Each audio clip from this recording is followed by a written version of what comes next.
অর্শদীপ সিং এর প্রেম ফাঁস, রহস্যময়ী সুন্দরীর সঙ্গে হাতে হাত, নখ দেখে চমকে উঠল নেটিজেন। বন্ধুরা, আপনারা যদি দেখতে চান তাহলে ভিডিওটি শেষ অবধি দেখতে হবে, চ্যানেলটিকে সাবস্ক্রাইব করে একটা লাইক দিতে হবে এবং নোটিফিকেশন বেল আইকন দাবাতে হবে। প্রেম করছেন অর্শদীপ সিং, এই প্রশ্নে এখন উত্তাল সোশ্যাল মিডিয়া। সাম্প্রতিক একটা স্ন্যাপচ্যাট স্টোরি শেয়ার করেন ভারতীয় তারকা পেসার অর্শদীপ, যেখানে দেখা যায় তিনি এক রহস্যময়ী তরুণীর হাত ধরে রয়েছেন। ছবিতে মেয়েটির মুখ স্পষ্ট না হলেও তার হাতে নেল আর্ট এবং একটি ট্যাটু ঘিরে তৈরি হয়েছে জল্পনা। নেটিজেনরা ছবিটি ভালোভাবে খুঁটিয়ে দেখে দাবি করছেন এই তরুণী আর কেউ নন, সামরিন কৌর।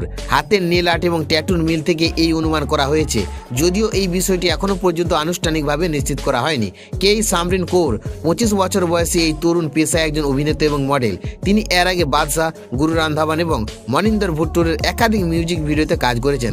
পাশাপাশি রণবীর সিং অভিনীত 83 সিনেমাতেও তাকে দেখা গিয়েছে। এতেই শেষ নয়, সাম্প্রতিক সময়ে পাঞ্জাব কিংসের ম্যাচে দর্শক আসনে সামরিকে দেখা যায় এবং এই জল্পনা আরও জোরদার হয়েছে। ফলে প্রশ্ন উঠেছে, তবে কি সত্যি প্রেমে পড়েছেন অর্শদীপ? তবে এই বিষয়ে এখনো পর্যন্ত মুখ খোলেননি অর্শদীপ নিজেও। ফলে পুরো বিষয়টি এখন নিশ্চিত না হলেও একটি ছবি ঘিরে যে এত বড় আলোচনা তৈরি হতে পারে সেটা প্রমাণ করে দিয়েছে এই ঘটনা।